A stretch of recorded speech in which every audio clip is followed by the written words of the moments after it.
یکی از بزرگترین نعمتهای پروردگار بر بالای مسلمانان زمان و مکان خجسته است که نصیبشان می کند تا به واسطه ازی مکان و زمان مقبول و مجالس مقبول بتانند قدم‌های استوار را جهت تقرب به الله متعال بردارند. قبل از اینکه سرزی بحث بکنیم که این زمان و مکان و مجالس مقبول چی است، بیان سرزی بیاندیشیم که سبب یا عامل که همچو یک زمان و یک مکان را بار آورده است و به ما نصیب می کند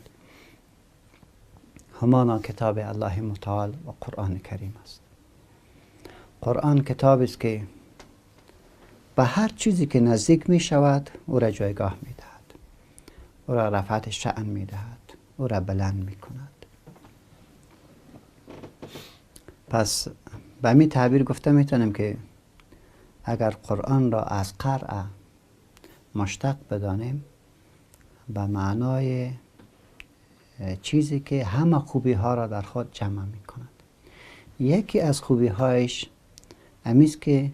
نزول قرآن کریم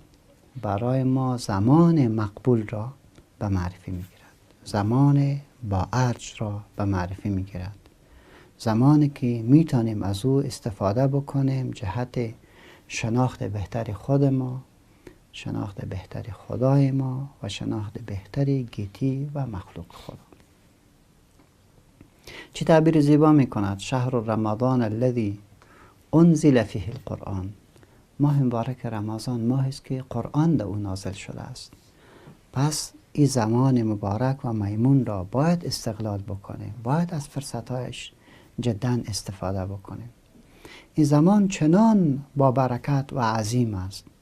چنان با برکت و عظیم است که پروردگار ما جای دیگری چیزی با می فرماید: انا انزلناه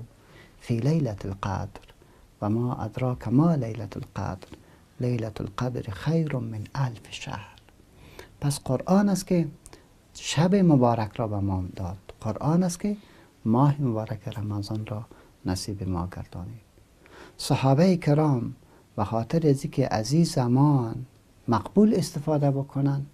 6 ماه قبل از آمدن رمضان تدابیر می گرفتند، نیایش می کردند، دعا می کردند که خدایا ما را به رمضان سالم نگه بدار، پروردگار در ماه مبارک رمضان ما را سالم بدار از مرض مادی و معنوی تا بتانیم خوبی های مقبول رمضان را به دست خود بیاریم. من امیدوار هستم که خداوند متعال این ماه مبارک رمضان را وسیله قرار بدهد که هم از نظر مادی صحتمند باشیم و هم از نظر معنوی صحتمند باشیم، بتانیم به صحت عقیده و اخلاق و خوبی های خود همون کیفیت واقعی رمضان و معنویت واقعی رمضان را به دست بیاریم.